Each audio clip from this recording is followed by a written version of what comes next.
Alors, bienvenue sur le Salon de l'Immobilier. Nous sommes en compagnie de Christophe Pérez, directeur de la SERM et de la SAM. Nous allons ensemble parler de Montpellier, de sa métropole et de son aménagement, puisque la SERM et la SAM, grand aménageur de notre ville et de la métropole. Alors, pour le 21e siècle dans lequel nous sommes, vers où va-t-on? Vers où va la SERM et la SAM pour construire notre ville de demain? On peut peut-être prendre un exemple avec un des quartiers qui va éclore dans les années à venir et que vous avez justement pensé au regard de cette ville de demain. C'est le quartier Cambacérès qui va être l'entrée de la ville, une vitrine de Montpellier.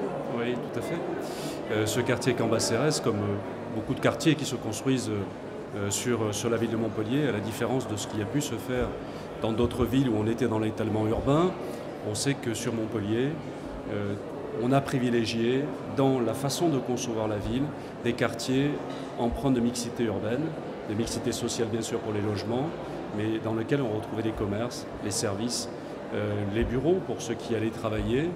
Eh bien, c'est une des marques de fabrique du projet urbain de Montpellier. Quand nous sommes au quartier Cambacérès, ce quartier Cambacérès qui va émerger très prochainement. Alors juste, on rappelle le quartier Cambacérès où il est situé pour ceux qui ne le connaissent pas. Il est entre Odysseum et la gare sud de France, et il va prendre place dans toute cette zone à l'entrée de la ville. Ça sera évidemment la vitrine de Montpellier. La vitrine de Montpellier pour deux raisons principales. Vous venez de dire le fait qu'il y ait la gare, la nouvelle gare sud de France. Quand les gens vont sortir de cette gare, qui vont venir d'ailleurs avec leurs valises, c'est la première image qu'ils vont voir de Montpellier. Mais ce quartier se trouve aussi le long de l'autoroute, la nouvelle autoroute. Et en 13 secondes, c'est le temps qu'il faut pour passer devant Montpellier, le long de ce nouveau quartier. Quand on vient de Paris pour aller en Espagne, ou inversement, eh bien, on va avoir cette image. Et 13 secondes, c'est très rapide. À 130 km, c'est très très rapide. Alors, et donc l'important pour nous et pour Philippe Sorel, président de la métropole, c'est donner l'image de Montpellier, l'image du XXIe siècle. Donc nous avons souhaité construire dans ce quartier, s'appuyer sur les différents piliers de la métropole productive. Avec les entreprises, nous allons installer la Halle French Tech. La Halle French Tech, dont la première pierre devrait être faite fin d'année, début d'année prochaine, au plus tard dans tous les cas. La Halle French Tech qui va recevoir toutes les entreprises de la PropTech, de la French Tech. C'est aussi cette nouvelle façon pour les entreprises de vivre leur lieu du travail, pour les habitants de travailler différemment. Donc cette halle, elle sera très ouverte, elle montrera aussi beaucoup de modernité. Donc l'emploi avec la Halle French Tech, mais aussi la formation. On aura Innov, on devra avoir la Business School, mais aussi la transition écologique énergétique. On mettra des entreprises qui seront spécialisées dans ce domaine. Et puis le numérique, l'intelligence artificielle qui sera exposée là, mais pas exposée comme une vitrine, exposée dans la façon réellement de vivre la ville. Et puis du logement. Alors du logement, comme ce que nous faisons à Montpellier, alors j'aime bien traduire de façon assez simple, mais de dire l'ambition c'est de loger tous les habitants, quel que soit leur niveau de revenu.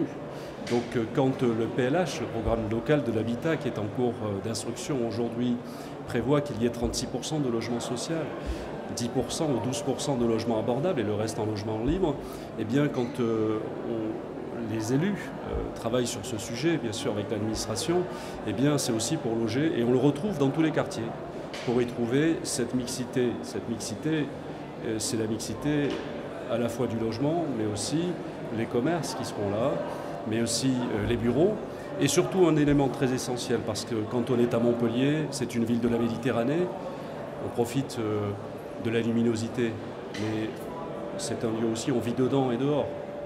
Et quand on vit dedans ou dehors, les espaces extérieurs, qu'ils soient du logement, mais surtout des quartiers, ce à quoi nous travaillons, doivent être très importants et doivent permettre aussi les rencontres. Et sur ce quartier, il y aura un très très beau parc. On le voit tous, ce parc va être aménagé pour qu'il soit approprié par les habitants qui vivent, mais aussi ceux qui y travaillent, ceux qui y consomment. Et peut-être rapprocher finalement les deux, c'est-à-dire vivre à proximité de son lieu de travail, de façon à réduire les mobilités trop importantes. Oui, ça c'est la ville durable.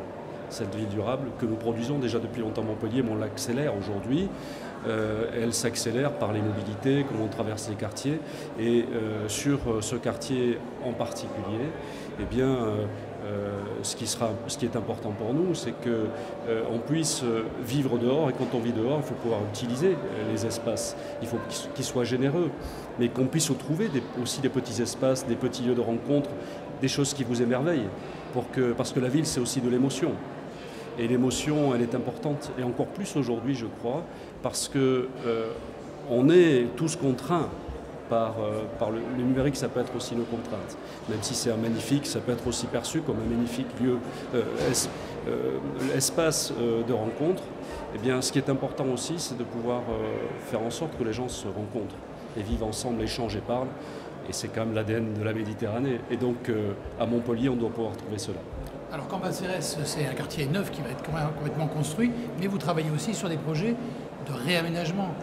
On voit le projet de l'EAI, qui est quand même donc un quartier qui est construit à l'intérieur même de la ville. Et là aussi, il y a moyen de faire des choses. Oui, c'est également un des sujets très importants de refaire la ville sur la ville.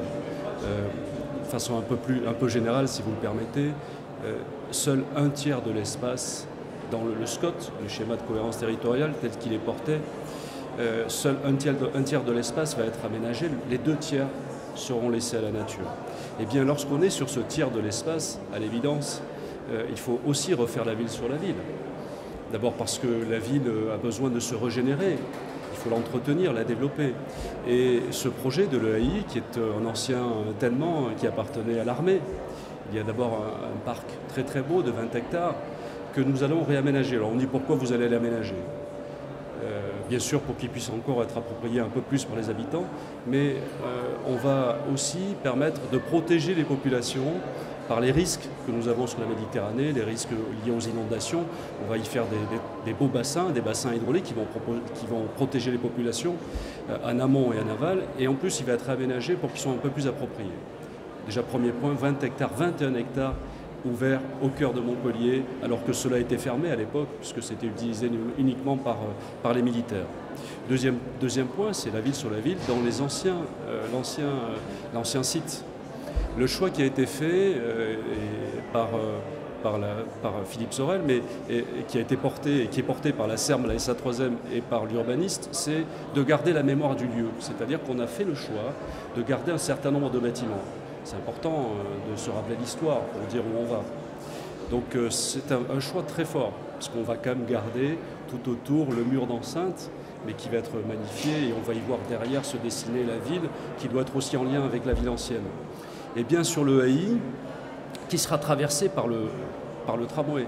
C'est aussi un élément fondateur et fondamental, que l'on puisse circuler par les modes doux à l'intérieur de la ville. Ce tramway qui arrive au cœur, nous permet aussi de faire une ville intense et donc de construire. Il y aura là près de 2500 logements et dans une thématique très particulière qui est très contemporaine, ce sont les industries culturelles et créatives. Donc ça va être le quartier des industries culturelles et créatives. Comme vous le savez, on a une école formidable à Montpellier qui s'appelle l'ESMA, qui forme des jeunes étudiants. Ces étudiants vont ensuite travailler dans les grands studios américains lorsqu'ils ont leur diplôme pour faire le numérique 3D, les dessins animés, etc. Eh bien, avec ce vivier, Montpellier c'est aussi une ville universitaire très importante, il y a beaucoup de jeunes au cœur de la ville qui plus est. Donc avec ce vivier, on va réaliser et développer un cluster avec des entreprises qui vont se développer dans cette thématique. C'est déjà le cas avec l'altropisme, que nous accompagnons évidemment, dans laquelle on a aussi une nouvelle façon de travailler. Des boîtes à l'intérieur d'une grande boîte, très agile, très mobile, qui permettent à tout moment de répondre à un contrat qui est proposé.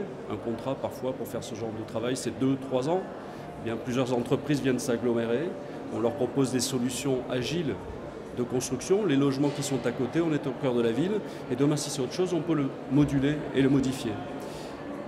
Et c'est pas évident de le traiter de cette manière, parce qu'on sait que faire la ville, quand c'est construit, c'est pour 100 ans, au moins sur une génération. Et Aujourd'hui, on la pense différemment pour donner toute la flexibilité dans quelque chose qui doit durer. Facile, hein? Alors, on va s'arrêter là pour cette partie-là. Christophe Pérez, on aurait pu parler, on a donné l'exemple de ces deux quartiers très différents, donc avec la volonté d'aménagement derrière, on l'a dit, la flexibilité, le développement doux, le déplacement doux, le rassemblement des usages dans des mêmes endroits. On aurait pu encore évoquer le logement abordable, aussi le parcours résidentiel, qui sont des choses qui tiennent beaucoup au cœur de l'aménageur qu'est la SERM. On en reparlera de toute façon tout au long de ce salon de l'immobilier. Je vous propose de regarder de revoir l'ensemble de nos émissions et de nos plateaux sur la chaîne YouTube du Salon de l'immobilier, mais aussi avec notre partenaire Forum TV. On se retrouve un peu plus tard dans la journée.